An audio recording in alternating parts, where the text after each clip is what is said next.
지금 우리가 스스로 결정해서 쓴 건 아니지만 어쩔 수 없이 쓸 수밖에 없는 상황이 됐죠. 이럴 때는 잘 쓰려고 노력하는 게 핵심입니다. 격리.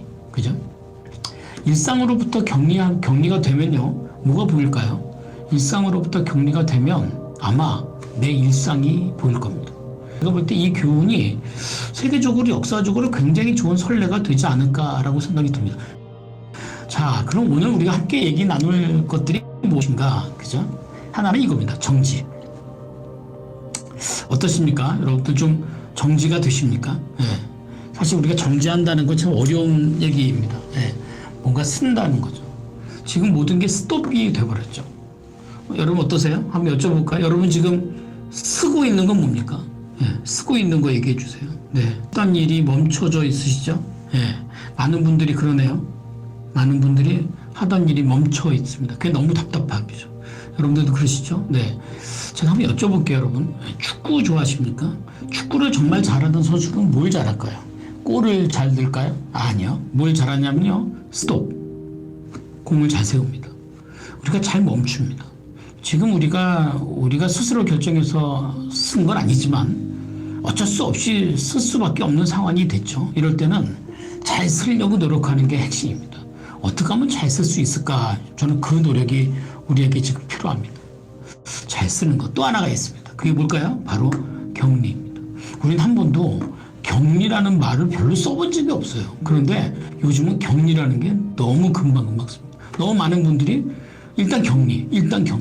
물론 그 격리는 서로를 위해서 격리하는 겁니다. 그런데 어떤 생각이 들죠? 내가 뭔가 문제가 있나? 내가 뭔가 왕따 되나? 내가 뭔가 이 사회에서 떨어져 나가나? 그게 너무너무 억울한 거예요. 격리된다. 대구에 많은 분들이 무슨 죄가 진 게 아니잖아요.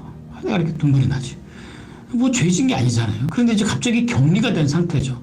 물론 지금 중국 우한처럼 그렇게 폐쇄가 된 건 아니지만 그들이 스스로 누군가를 위해서 격리가 된 거죠.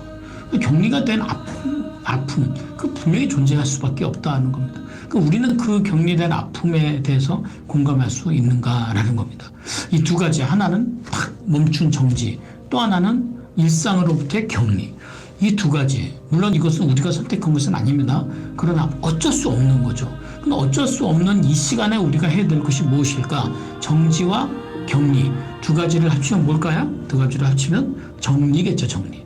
그동안 하지 못했던 뭔가 정리를 해야 되는 것들이죠. 사실 우리가 어떤 기준이 필요하다는 겁니다. 지금 오늘이 3월 2일이지 않습니까? 어저께 3월 1일입니다. 3월 1일. 우리가 이 코로나 때문에 그냥 훌쩍 지나가 버렸지만 이 3월 1일은 3.1절입니다. 아시죠? 3.1절. 1919년 3.1절. 3.1운동입니다. 이 3.1운동이 우리한테 주는 가장 큰 교훈이 뭘까요? 1910년에 을사조약을 맺고 우리가 일본의 지배에 10년을 살았죠. 살다가 1919년에 우리가 비로소 독립운동을 시작했습니다. 사실 1919년 3.1운동 전에는요, 독립운동이라고 말하기 어렵고 그때는 일시조선 복권운동이었습니다. 그 이후에는 뭐였으나 그 이후에는 독립적인 독립운동이었습니다. 사실 우리가 그때 가장 아팠던 건 뭐냐면 바로 정지와 격리였습니다. 대한민국의 역사가 멈췄고요. 우리의 성장이 멈췄고요. 우리의 정신이 멈췄고요. 근데 1919년부터 3월 1일부터 그 정지와 격리를 인정하고 시작했습니다. 뭐 있죠? 선포하고 독립하고 뭔가 시작했죠. 저는 그게 바로 정지와 격리가 우리한테 주는 역사적 교훈이라고 생각을 합니다. 물론 그때도 우리가 선택한 건 아닙니다. 지금도 우리가 선택한 건 아니지만 정지와 격리는 지금 우리가 뭔가 정리해야 될 때가 아닌가라는 겁니다. 어떠세요? 좀 공감이 좀 되세요? 이 두 가지 질문에 대해서 여러분께 조금 질문을 좀 드릴까 합니다. 여러분들은 지금 격리됐다는 의미를 어떻게 생각하십니까? 정지. 우리가 지금 뭔가 멈추고 있는 것에 대해서 여러분들은 어떤 의미를 부여하시겠습니까? 한번 댓글에 올리시겠습니까? 여러분들은 무엇을 정지하고 보시겠습니까? 격리. 그죠? 일상으로부터 격리가 되면요. 뭐가 보일까요? 일상으로부터 격리가 되면 아마 내 일상이 보일 겁니다. 그러나 내 일상으로부터 그 안에 있으면 내가 잘 안 보입니다. 이건 마찬가지입니다. 우리가 사실 어디 여행을 간다라고 하는 건 뭘까? 떠난다는 거죠. 일상을 떠난다는 거죠. 그것도 일상에서 또 하나의 격리입니다. 제가 지금 얘기하는 것은 이 격리를 우리가 선택하자는 게 아니라 우리가 어쩔 수 없는 지금의 이 상황에서 할 수 있는 일들을 찾아보자는 겁니다. 그냥 발만 동동 구르고 있으면 어떻게 있습니까? 그러면 안 되죠. 뉴스 보면 답답하죠. 계속 확진자가 늘어납니다. 제가 보기에도 계속 늘어날 것 같습니다. 그런데 숫자가 늘어나는 게 문제가 아닙니다. 숫자가 늘어나야 눈에 보여야 격리, 분별할 수 있습니다. 아, 이것은 어디에 하고 이것은 어디에 하고 이것은 어디에 하고 이렇게 분리가 될 수 있죠.